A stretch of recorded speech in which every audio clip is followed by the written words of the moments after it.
While I'm working full-time at a Walmart distribution center, I built the business, got it to $2,000 a month in net profit, and then I sold it for $40,000, which was what I was making per year at Walmart that year. And, I've had a lot of exits since then. That's the one that is the most meaningful to me. It's when I really needed it the most. I needed that confidence. I needed something to show me that there is more to life, that there is something possible here. And I think that's the beauty of this business. I couldn't work on it full-time. I only had an hour or two a day to work on this business, and that's exactly what I needed to build something of real value, of asset value that was spitting off cash flow. Well, hi there, and welcome to Side Hustle Hero, the podcast that inspires action and helps you to grow your side hustle into a thriving income stream. I'm your host, Joan Posivy. What if you could start your own online business for less than $500 plus ad spend, not have to buy any inventory, and have it up and running in just 30 days? That's what high-ticket dropshipping expert Ben Knegendorf is going to walk us through. With years of experience in this space, Ben has built and sold multiple successful online businesses, including one that generated a profit equivalent to his entire year's pay at the time driving forklift, and another that scaled to millions in sales. He explains what dropshipping is and why you want to focus on selling high-ticket products. Plus, he breaks down in detail all the building blocks you'll need, what they are, where to find them, how much they cost, and specific action steps to take to stand out from your competitors, and pro tips to grow the business. But before all that, if our chats are sparking your entrepreneurial spirit and providing valuable insights, consider giving the show a caffeinated thumbs up by shooting me over a virtual coffee. It's a real thing over at sidehustlehero.com/support. Thank you so much. Now here's my conversation with the guy who clearly loves this business, high-ticket dropshipping expert, Ben Knegendorf. Welcome, Ben. Yeah, thanks for having me. Well, please define, if you would, dropshipping. What is it? And specifically, why is your preference for high-ticket? But simply a method of fulfillment in e-commerce. So many transactions happen online that are dropshipping. If I sell a sauna from Sunlighten and I sell one to the customer, I take care of the customer service, I take care of the order processing. I then go place that order with Sunlighten, who ships the sauna to you on my behalf. They drop ship the product to you. So it is simply a method of shipping a way for you not to have stock. So in my career, I've sold 3D printers, I've sold pellet grills, I've sold tiny house products, I've sold golf simulators. All of these products have brand names that you've definitely heard of. Okay. That's what we're selling when it comes to high ticket, right? So one, I want to sell products that from brands people already know. And two, I want to sell high ticket simply as a math problem. Okay. So if I sell a $30 product and I want to do $30,000 in revenue next month, which would be a great little side hustle, right? Yes. To do $30,000 in revenue on a $30 product, I'd need to sell 1,000 widgets. And can you imagine the customer service you might need, the returns, the chargebacks, answering questions for that 3 to 4 week lead time as well? To do 1,000 orders, you're going to need a lot of overhead. Okay. Now, if I sell a $3,000 product, I only need to sell 10 of those. And so specifically for this show, as a side hustle, you can sell 10 products. You can sell 10 saunas a month, just as easy as you can sell, if not easier, the $1,030 products. People are already searching for the brand and the product that you sell. So you just have to capture demand rather than generate the demand. And you only need to process 10 orders. You need to satisfy 10 customers. Right. To me, that just makes so much more sense than trying to sell 1,000 of anything. Well, give us an example of a specific product that you sold that is a brand name that we might be familiar with. So certainly. So I sold pellet grills. If you're in the pellet grill space, like Traeger is a big one. That is one of the only brands I was unable to sell, but you can find Louisiana grills. You could find Memphis grills. All of these are also very big companies. And I've sold all of those products in the past. Using Louisiana grills as an example then, do they sell direct to the public as well, or just through people like yourself? Correct. I do believe they sell themselves. They, also have retailers through the big places in the world, like Home Depot, and they're probably on Amazon. None of that stuff turns me away from also being a retailer. Well, that's what I was going to ask you. So me as the consumer, what advantage or why would I buy, say, from you versus dealing directly with Louisiana grills? So often when you're selling a product that is not $30, is $3,000, it Yeah. tends to be a bit complex. And people have long research cycles on products like this, right? This is not typically laying in bed, strolling, and then, I'm going to impulse buy this $3,000 item. Right. And so if they've done their research, they likely have questions along the way. Now, let's say you're buying this $2,000 pellet grill and you're like, well, I'm just going to buy it on Amazon. Amazon's convenient, but you have questions, right? Like maybe it's about the auger, maybe it's about the pellets you need to use. Yep. More than likely, these questions aren't answered on a product page on Amazon. Okay. And there's no blog post helping you answer all the questions on Amazon. And there's no one to call at Amazon to walk through this. That's for sure. These high ticket dropshipping businesses are very much customer service and marketing oriented. So if you're able to capture that demand, whether that's through bottom of the funnel terms of people looking for that specific Louisiana grill, or they're more at the top of the funnel looking for pellet grills, and you can kind of work them to the one that makes sense for them. And you can simply answer your phone or answer your email or answer your chat when the time comes. And I'm happy to walk you through what that looks like. That's your advantage in this business. So are you selling on an independent website? Are you selling through Amazon, for example, this Correct. product? You're setting up your own website. Okay. Yeah, you're setting up your own website. So for that business, we still have it live. We don't use it anymore. I've owned that business since like 2016. I actually sold it once and bought it back to use as an example in our course, pelletgrillpros.com. So if you wanted to see what one of those websites looks like, go to pelletgrillpros.com and you can see exactly what that site looks like. Great. So how did you get involved in this? Is this something you've been doing all your life? No, in 2014, I was working at a Walmart distribution center. I'd been there for 8-9 years, and I finally made it to first shift, which was a big deal in that blue collar space, right? For the longest time, I was working 3 p.m. to 1 a.m. and I finally got the first shift.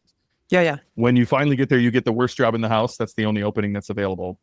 And I remember being so excited to come in that day that I finally made it. And I walked in, it's 4 a.m, and everyone there just looked dead inside. And I was like, what?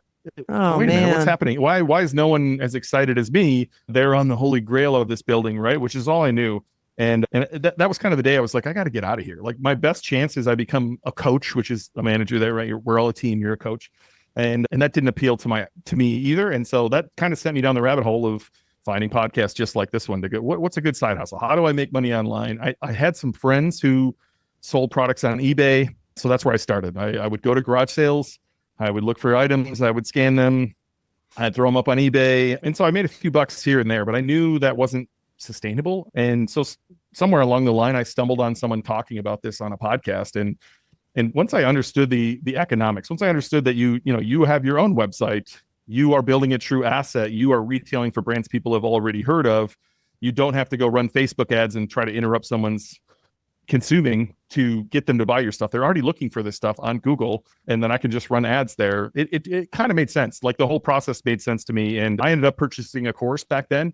I bought it January 11th, 2015. I remember that day forever. And that's how I got started. I built a store. My wife's uncle was the national sales rep for Memphis Grills. And so that's where I got the idea. No matter whether I would go to his house for Christmas or her dad's cabin or wherever we would go, everybody had a Memphis grill, right? Because he was the rep. And so that's where I started. But I'll be honest with you, like you have to call these suppliers and talk to them about being a retailer.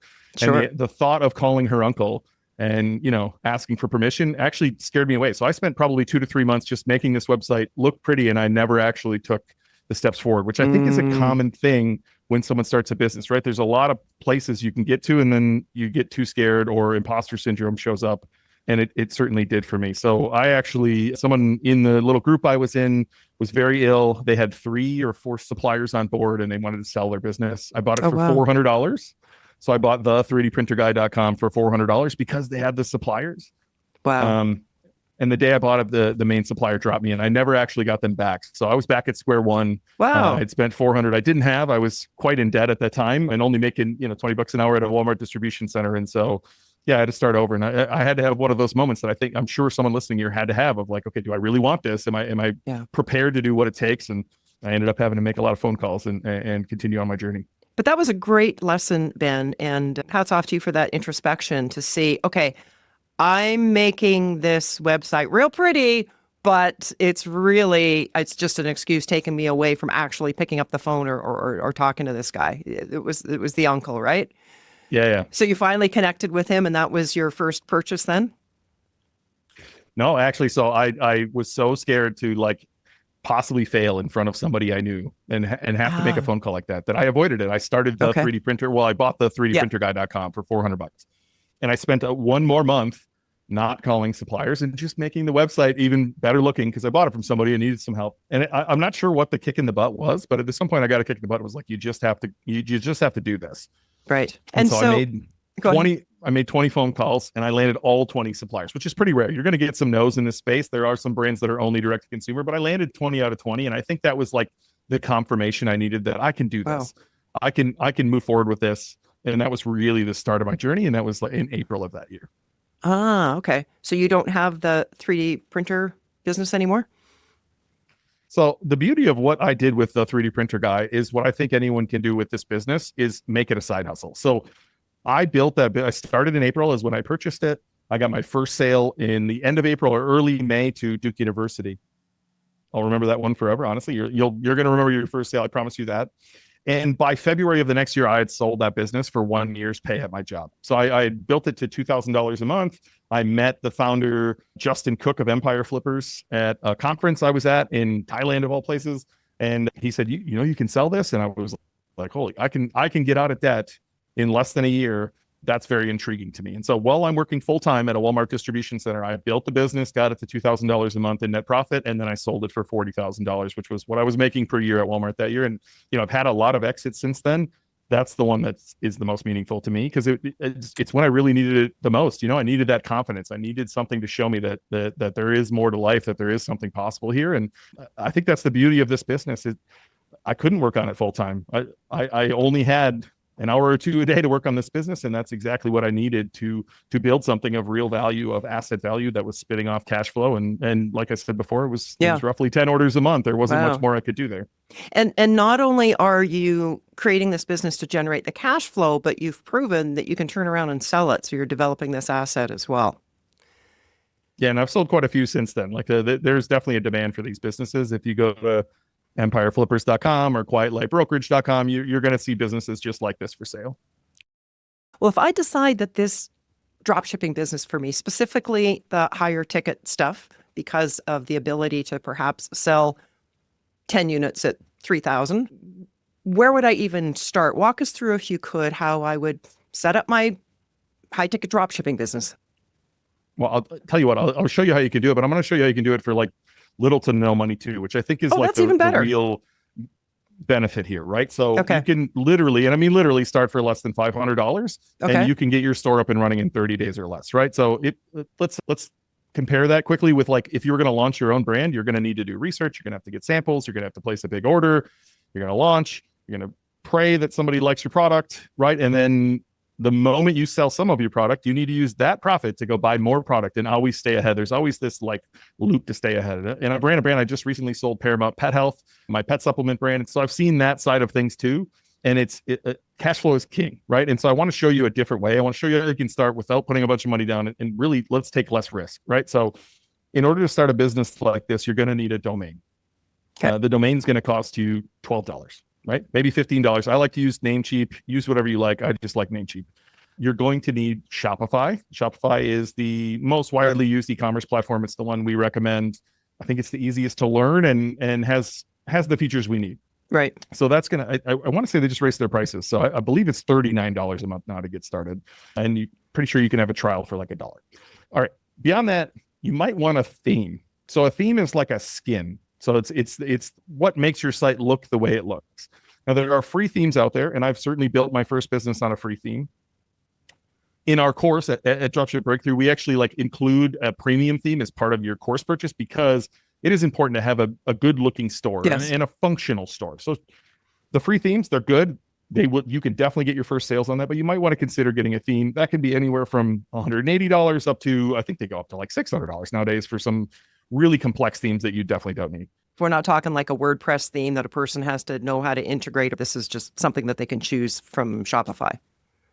Yeah. Correct. Yeah. You can just choose it. It's a zip file. So if you're familiar with WordPress, Shopify is considerably less complex. Like considerably, there's a lot less to think about. WordPress kind of hurts my head, if I'm honest with you. And so like, I'm glad I started on Shopify and I've been here forever and we've only found ways to make it better. All right. So get a theme. Don't get a theme. It doesn't really matter. You don't need one. But if you want to make your site look really amazing, go grab one. So 180, somewhere, probably $200 is probably what that's going to cost you.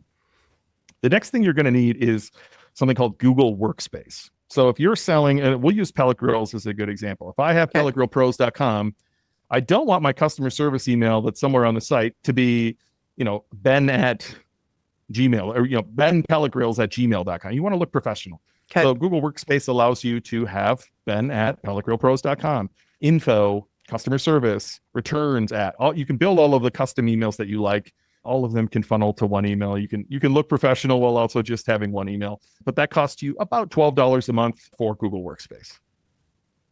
The next thing you're going to need in the business is a phone number. Like your advantage here is you have like a phone number. People can call and ask questions when they're buying a high ticket item.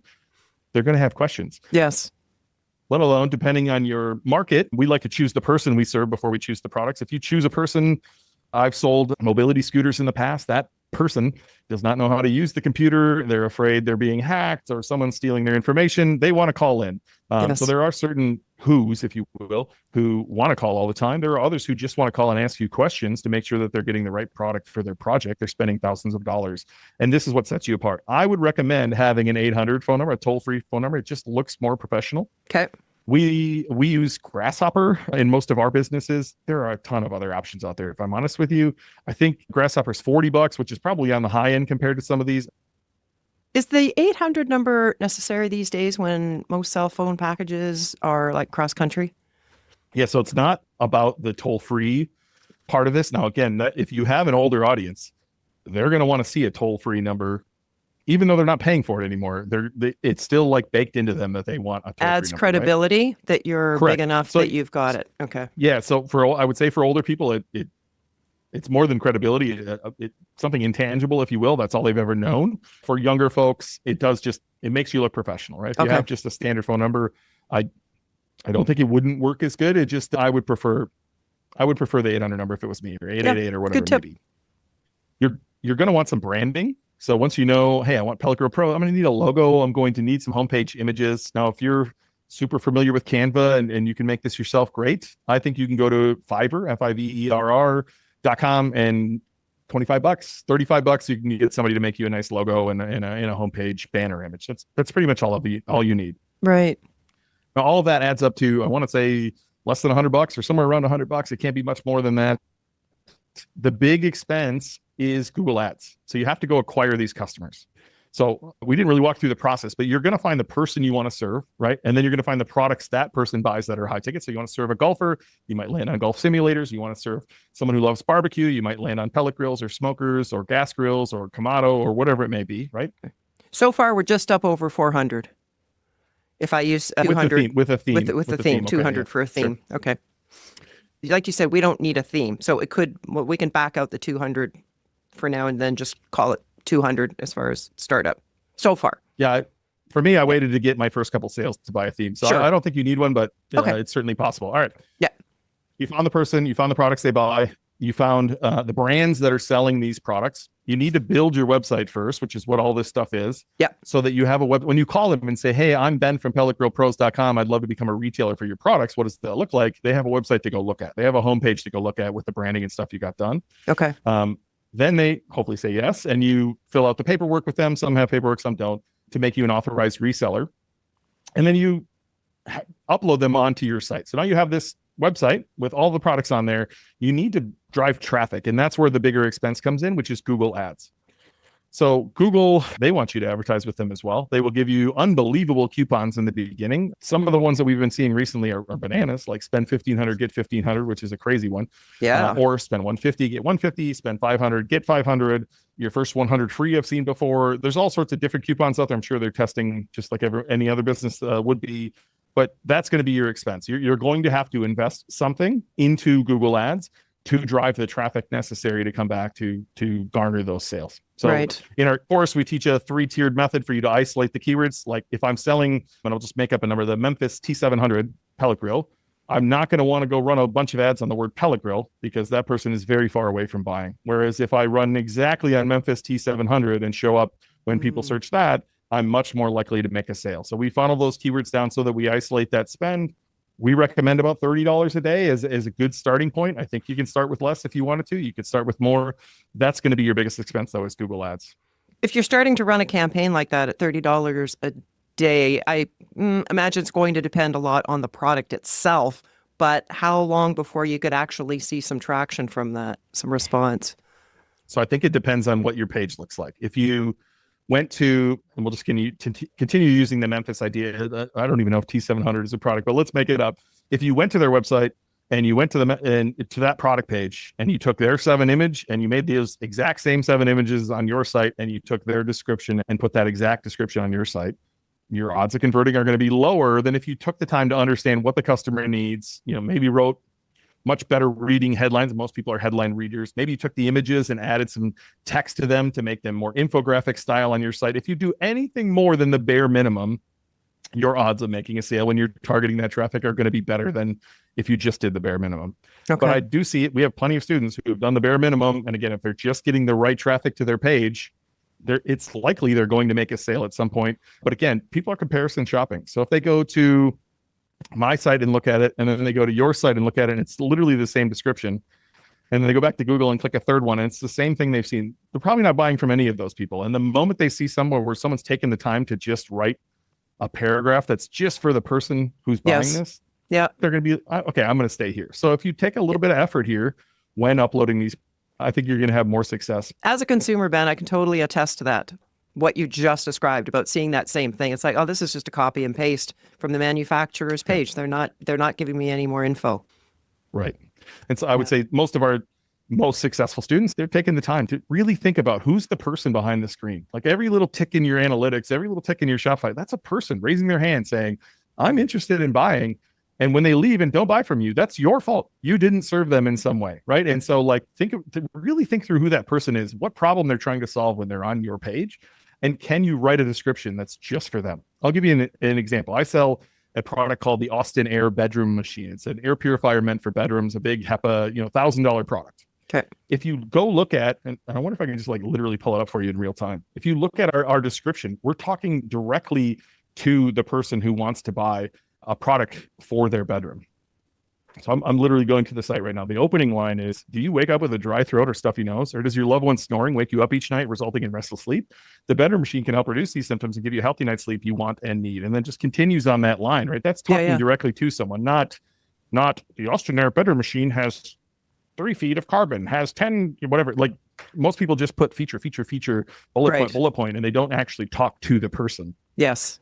There's definitely a space for all the specs, but first and foremost, you want to develop that connection and, this person really understands what I'm looking for. And if you don't draw them in with your headlines, you're missing out already. Like most people don't have an attention span that's very long nowadays. We're all in, very much a how many dopamine hits can I get in a day on my phone type of world. And so you should really focus on your headlines, because if you can't draw them in with your headlines as they work down the page, they're not going to spend the time reading that big block of text. Right. Absolutely. So if I decide, backing it up a little bit, you said to figure out who you want to have as your customer, the products they use. That's going to go, I think, a little bit hand in hand. Like if you're really a golfer and you want to stay in that space or not. But again, continuing with our Memphis, what'd you say, T700? Yeah, something like that, yeah. And so I decide that I want to become an authorized retailer with Memphis. How do I go about that? What are they looking for in terms of agreeing to even consider me as an authorized retailer? First off, great question. A lot of brands you'll find in this type of space, the high ticket, the retail space, are going to have a part on their website that says become a dealer. And it will seem very easy for you to hit that button and fill out a form that no one's ever going to pay attention to. It'll feel really good because you took a little bit of action. You filled out a form. But what could you do that goes a little bit further? I would encourage you to call. Literally every time, call. So one, you're separating yourself from, Joe Bag of Donuts, who saw this on TikTok the other day and called a brand. They don't have a website, right? You're separating from there. Now, when you call, they're 100% going to deflect because they get calls like this every day. And so you're probably going to get a gatekeeper who says something like, oh, we're not taking any dealers right now, or that's Jim, he's not in the office right now. And so you have to continue to go a little bit further and just say, well, that's great. Could I leave Jim a voicemail? You have to show them that you're trying. And I don't like to lie. I've seen other people put up competitors and then call the brand they don't have put up and say, well, we got all your competitors, we're selling them, can we have you? To me, that crosses my ethical boundary. That's not my style. Right. I like to just throw up a couple of their products and say, I just want you to know we're not live, we're not sending traffic, but this is how I'd like to represent you if given the opportunity. I'm trying to build something amazing.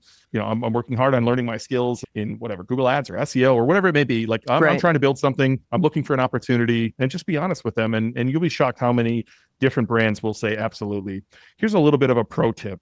Okay. Let's say we're selling pellet grills, and you go look on Google Shopping for different brands, and you notice that there is a ton of these websites that are very similar to Pellet Grill Pros or Pellet Grill Direct or Barbecue Guide or whatever. And you notice there's one brand that everybody has. You're going to get a yes from them.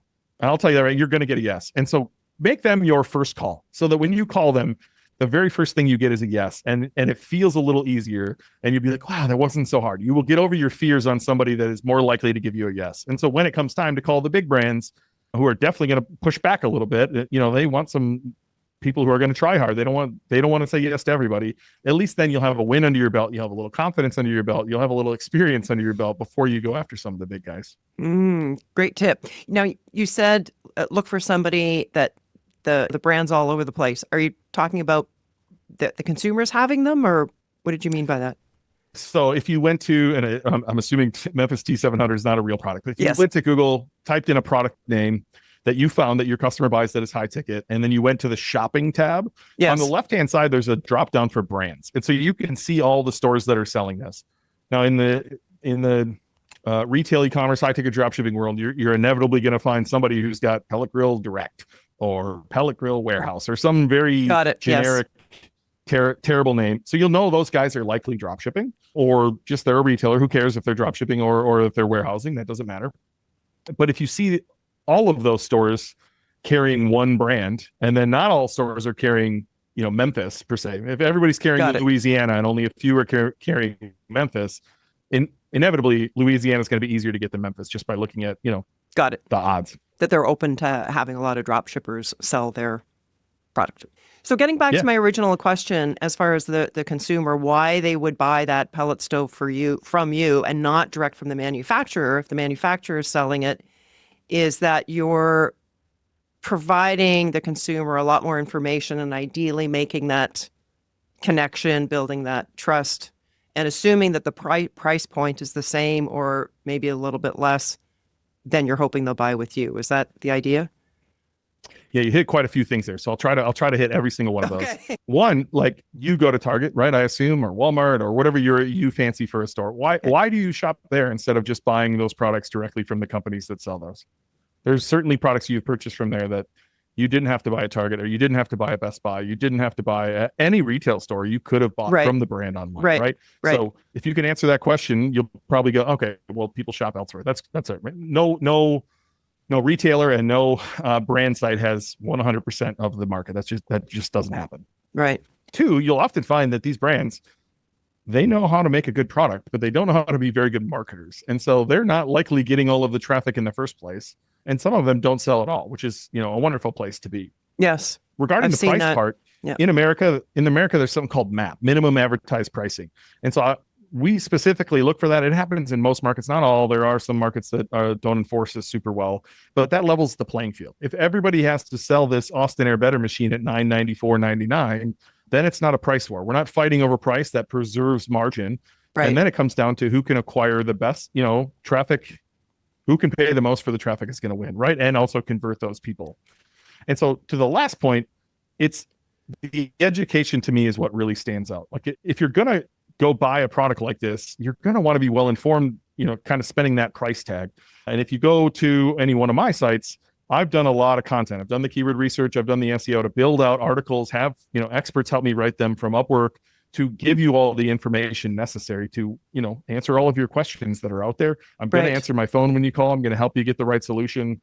I'm going to have the best customer service in the market. So I'm going to get good reviews, which will in turn drive more sales. It becomes a snowball. And so if you think about like any quaint downtown you've ever been to, there's tons of these little retail stores. That's simply what you are. You are just another retail store. You're online instead of being in that little downtown market. Mm-hmm. Okay. Are you still doing this yourself in terms of selling high ticket direct? Yeah. So I've done quite a few of these. I've partnered. I've sold a bunch of these. John and I have now taken partners at this point. So we have fostered well over 1,000 students at this point, and every year we do a live event. And at the live event, we just kind of put out an offer and say, "Hey, we want to partner with somebody. We want to buy a part of your business and help you grow this." So we are now partners on 9 different businesses. We expect to have more in the future as we build out a team to help do the things necessary in those businesses. But yeah, 100%, I'm still doing this. I genuinely can't think of a better business model for someone to get started. Or, Right. if they want to grow a big business, cool. We have one business that did $1 million in November, thanks to Black Friday and Cyber Monday, which was actually in December, right? And we have others who they just want to have a side hustle. They just want to make an extra $2,000 a month. And that's great. Like if that's what you want to do and just have a side hustle, you love your job, you love your family, you don't want to take up too much time. This is a great opportunity to throw some extra money in your pocket. Great. Well, let's drill down a little bit on that $1 million in revenue. What does that break down to money in your pocket? So most businesses at the end of the day, on average in the United States, break down to 15% out the door, right? So if you can just use the law of averages, $1 million is going to net you $150K on that for that month or for that year or whatever you end up doing. 15% is typically the number of people after paying all of their expenses net out of a business on average in America.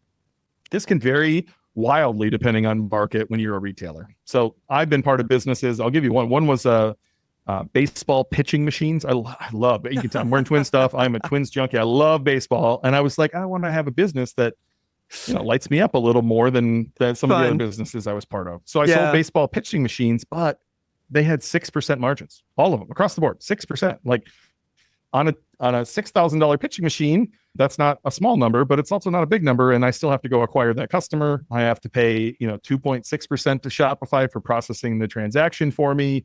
And so you end up losing a big chunk of that. And so that market was just simply not viable. So for that pitching machine that you were selling for $6,000, you were earning $360 gross revenue from that? Right. And I had to acquire the customer. Thankfully, with low margins came low competition. It didn't cost me much to acquire a customer on their brand name, but I wasn't thrilled and again, pay your transaction fees on there, $100, $150. Like that's not worth my time. I will say that $6,000 also has my cost into it, which is whatever, $5,500. I'm putting that on a Capital One card that's getting me another 2% back, right? So there's like a hidden 2% there. These businesses are points and cashback machines. Again, imagine you did $1 million in sales. You probably put $750,000 on a 2% card. I'll do that math for you real quick. The manufacturers will do that? You bought it from me, and then I go to my supplier, and I have discounted rates, but yeah, they charge my credit card, right? So if I did $750,000 on my card, that's $15,000 back in cash back, allegedly tax-free. I'm not speaking for Capital One here. That's cash back, let alone we spent quite a bit on acquiring the customer. So you use your Amex Gold for that. You're getting 4x points on your ad spend. And so, you're going to end up sitting in the front of the plane a lot more than you used to as you end up racking up a lot of rewards in this business. But, back to the pitching machine, that was not viable due to those margins. Okay. So if you're selling 10 of those Memphis T700s, those 10 are going on your credit card. Memphis does not want you to pay electronically some way. They're okay with you putting on a credit card? Yeah, I would say more like 80-20. 80% of businesses are totally fine with credit cards. We do have a couple of vendors that I can think of on our partner businesses where they want to do a wire. We have one that wants checks still, which is just bananas to me that somebody wants a check in this day and age. But I would say, 80% of them are totally fine running a credit card. Oh, okay. Do some of them offer discounts if you're paying electronically, again, versus credit card? Yeah, usually the older ones. There's a lot of them who are like, we'll use your card, but we're going to charge you 3% extra. Or some will say like 6%. And I'll be like, who's running your processing to get 6%? It's wild. So Okay. I would say most of them are credit card and there is no fees. Okay. Because a lot of the big ticket stuff, like I used to be involved in the construction industry, and our suppliers, you could not pay them on with credit card. Because they would just be losing too much on it. That's why I was wondering about that. But if you can do that, that's awesome. Yeah, you end up getting a lot of rewards in this business. And I got bumped to first class in 2016 going to an event. And I remember it specifically. I walked to my seat and the lady grimaced at me, and I was like, oh, okay. I wasn't dressed appropriately for first class, but I sat down, I was working on my business, and she looked over and she's like, you know this stuff? And I was like, yeah. And I ended up helping her with her business. I ended up connecting her with my now business partner, John, in Australia, so she could have distribution in Australia. And I was just like, holy shit, I belong up here. Right. And thankfully these points have allowed me to just sit up there and not really think about it. I don't pay for flights anymore, which is a nice benefit of these businesses. Very nice perk. Are there some industries, segments of the economy that are provide better margins for you than others? I wish I could put a finger on why. There are certain industries where the margins are bananas, and you're just like, why are they so extreme in some areas and less extreme in others? And I'm not sure I can put a finger on why that is. Certainly at this point, I've seen thousands of businesses in hundreds of different industries, and it varies wildly. The pitching machines is the lowest I've ever seen. I've never seen worse than that. I would say the average, the mean, 25, 30%, it's pretty standard across the board. But I've seen people with 50. I've seen people with 60, which kind of blows my mind, if I'm honest with you. Yeah, really. What industries are you seeing the 50 and 60 in? And they're in industries that you would not think of. I don't want to out anyone, so I'll probably be a little more vague. A specific type of furniture was one of them that was really high. I was very shocked by that. Okay. And we wouldn't really recommend selling homewares. Honestly, that's not where I would tell you to compete. And then one of them would be semi-electronic. I'm not even sure where to classify that one. Often you'll find when you have those big margins, that's where brands get a little more loosey-goosey with their MAP policies. And so you have these big margins. So then everyone's like, oh, I'm going to run these big discounts.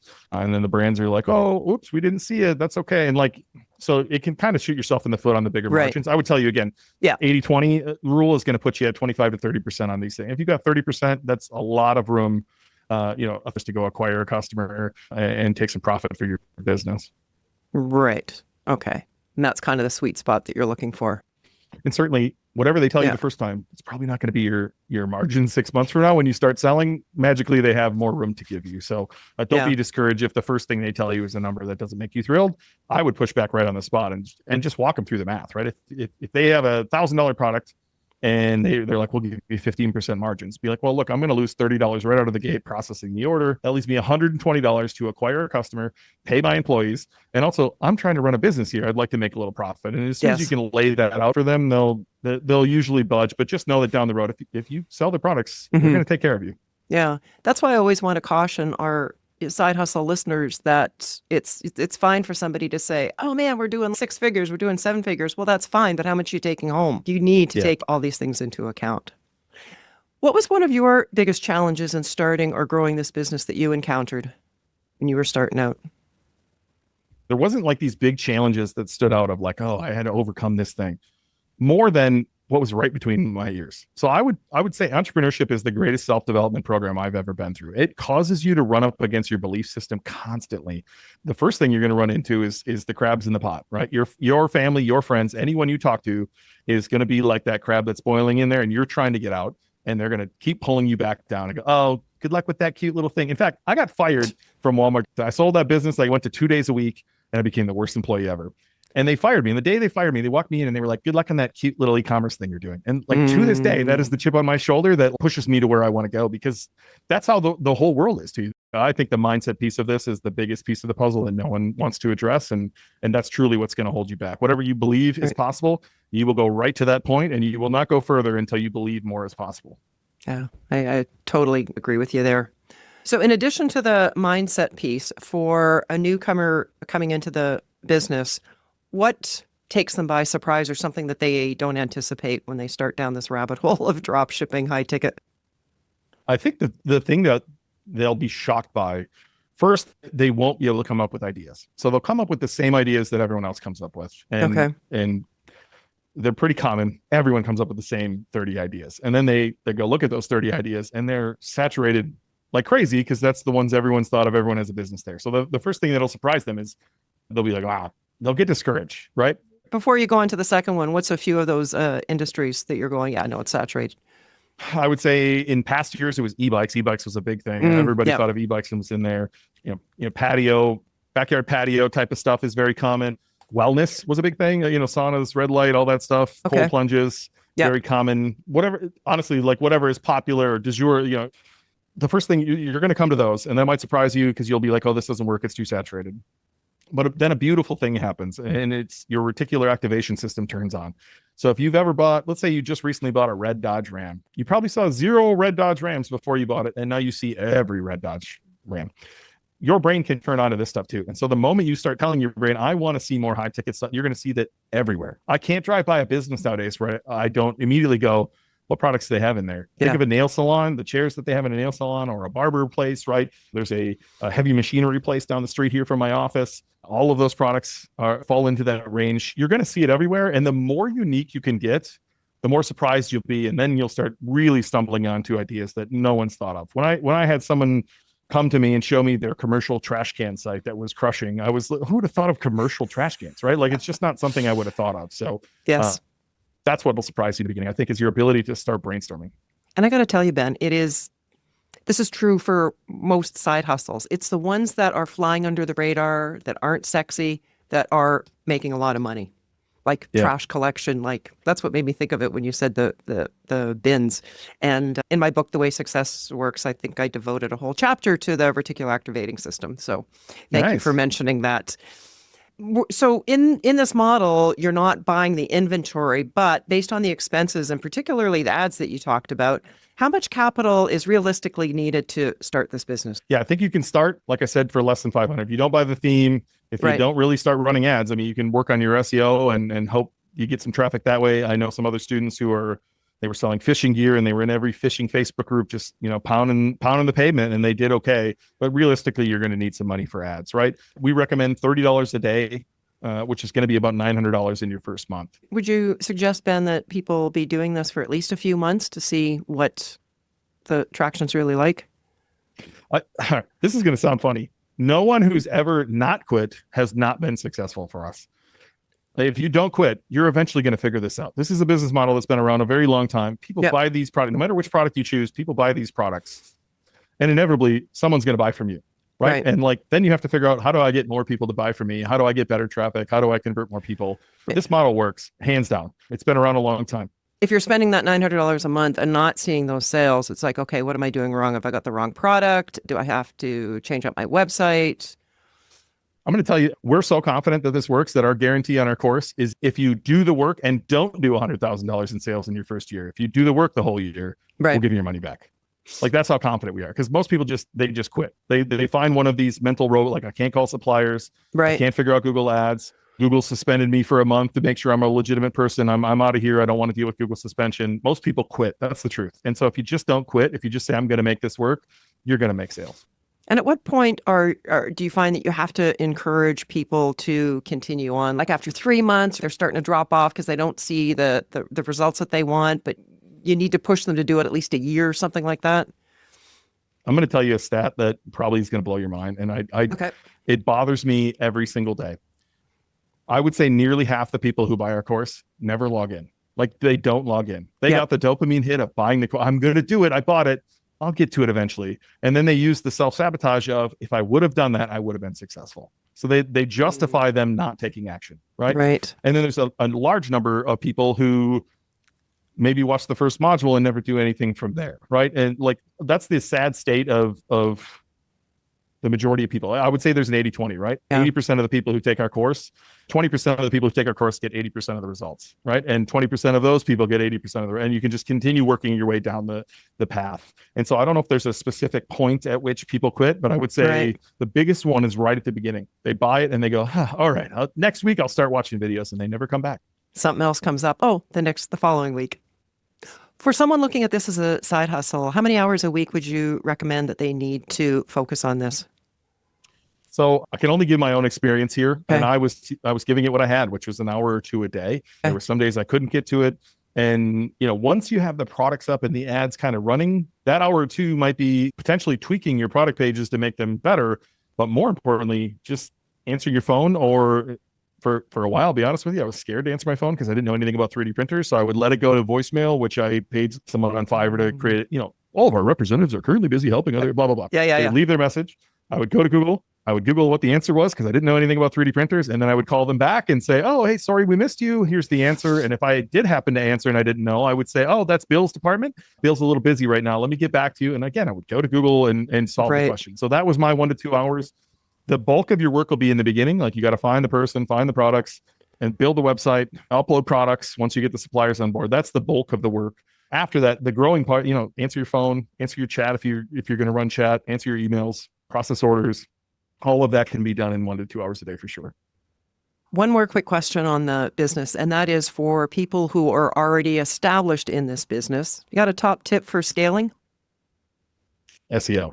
I absolutely love SEO. I think it is super slept on. And for some reason, people just don't get it. They try to shove so many keywords onto one page and they're like, I want this rank. So I created the SEO part of our course. I'm a big fan of it. I'm actually about to record a podcast to go out on our main feed on here's the core steps of this. I've done quite a few breakdowns on our pod as well, like tearing down someone's site. It's the same thing. So in our course, we give you the technical SEO, which is just making, for lack of better words, Google's robot ability to see your website a little bit easier.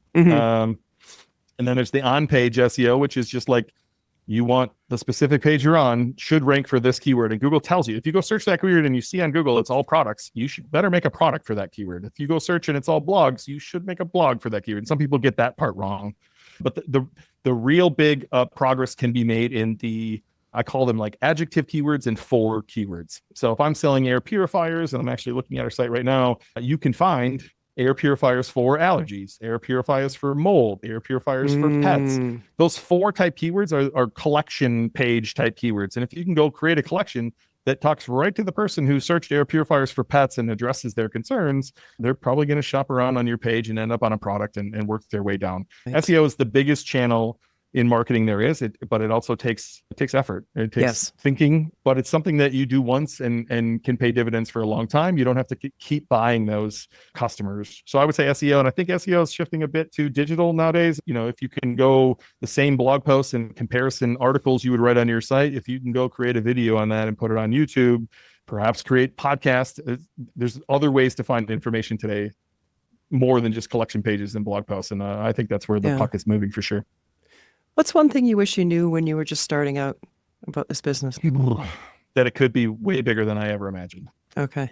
We see this, we literally just did partners planning yesterday with a bunch of our partners, and to see them go, I think we might be able to get this big. And my head just going, no, we can get this big. Like it can be huge. But I remember going through that too, of just like not believing what was possible until it happened, right? I coached 2 gentlemen in their first 3 months to $250,000 in sales. A year later, they had hit 1 million in sales, and they brought me on as a partner.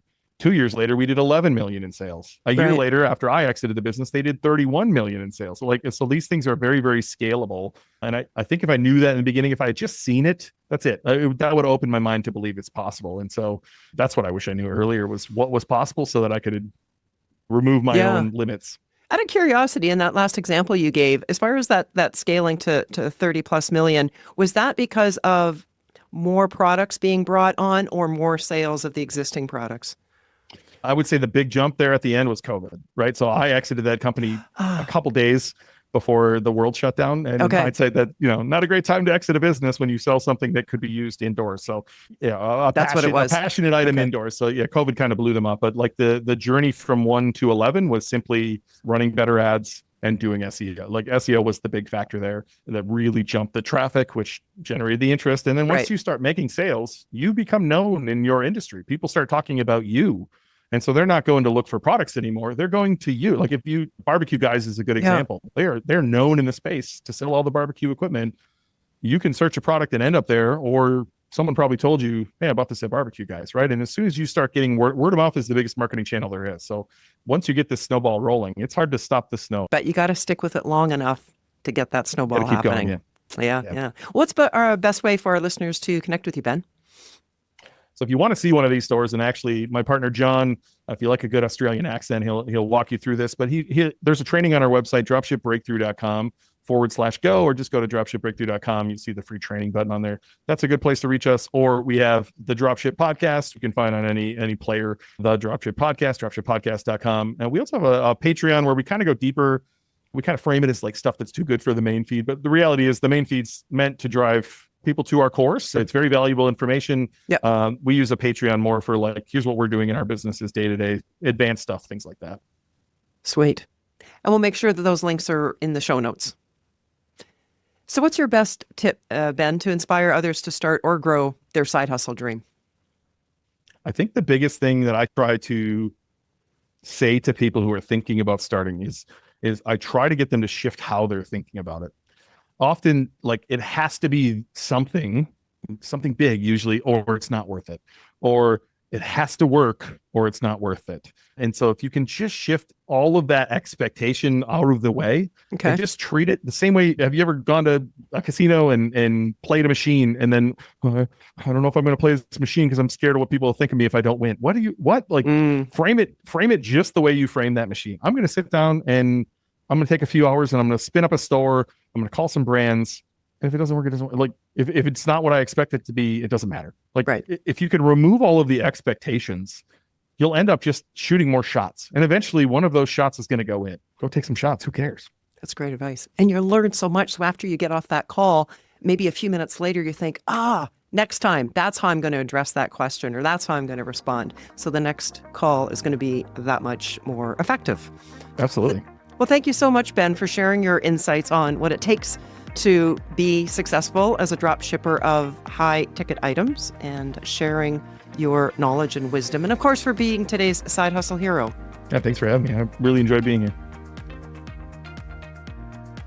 Whatever you believe is possible, you will go right to that point, and you will not go further until you believe more is possible. Oh my God, that statement of Ben's is so true. Starting or growing a side hustle doesn't just challenge your skills, as you too may have discovered, it challenges your beliefs about what's possible. Ben talked about how mindset, more than anything else, was the biggest challenge he faced when starting his business.